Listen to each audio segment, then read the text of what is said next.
Hi everyone, Agustin here and welcome to Wigs Philippines. Agustin. So, marami pong Wigs Philippines, but just remember this logo with Agustin on it. I personally make the wig.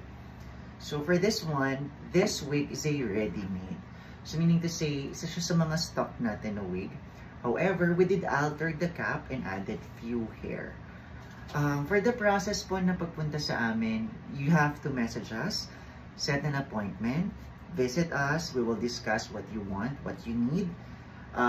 You will fit some of the wigs that we have available. We will adjust the wig according to your head size, and we'll also do anything na you requested. So for this one, this is a natural color. This hair is a permanent silky straight. So meaning to say, we did treat it para even after washing, ganyan na siya. No need to flat iron the hair. So this one is a I think this one is a 4x4 cap construction. There is no clips and bands on this one. No combs as well, para talagang clear. So we did adjusted the cap, hindi siya visible. Then we added additional hair weft. So ayan, may mga hinanso lang yung mga additional hair wefts, but it's not visible. Dito sa back, ayan siya. Ayan, it's very thick na because usually hindi ganyan kakapal ang hair. But we did not add any hair sa front area. So, bakit wala ng clip and bands? Because this one fits really well sa customer natin. But I will just add this kind of thing. This is called velvet, or what we call the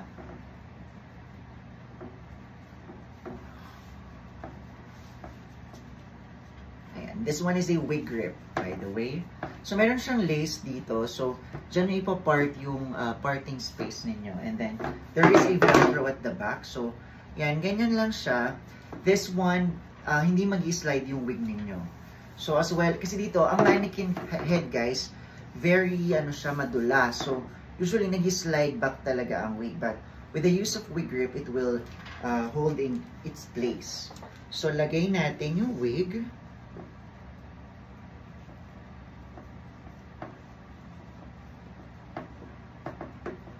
And it will fit well. So, same din yan sa head ng client natin. Hindi na siya mag-slide back. And actually, kahit wala na nung wig grip, the wig will sit perfectly sa head ng client natin because this one is adjusted to her head. So, as you may see, ayan, makapal siya, guys. Kasi nga, we added one bundle of hair. So, ayan. It's very luscious. Ganda, no? So, we also added additional treatment for this one. So, ayan. Ganda niya. Ayan yung full hair niya. And for the parting, it looks really nice. Alright. So, ayan. Hindi siya matatanggal. Kahit madulas yung texture ng ating wig cap, it's not going to slide because of the wig grip. Right, so she's ready to ship, and yeah, next time I'll try to make contents on how I created this one. Alright, so have a great day, guys. Bye!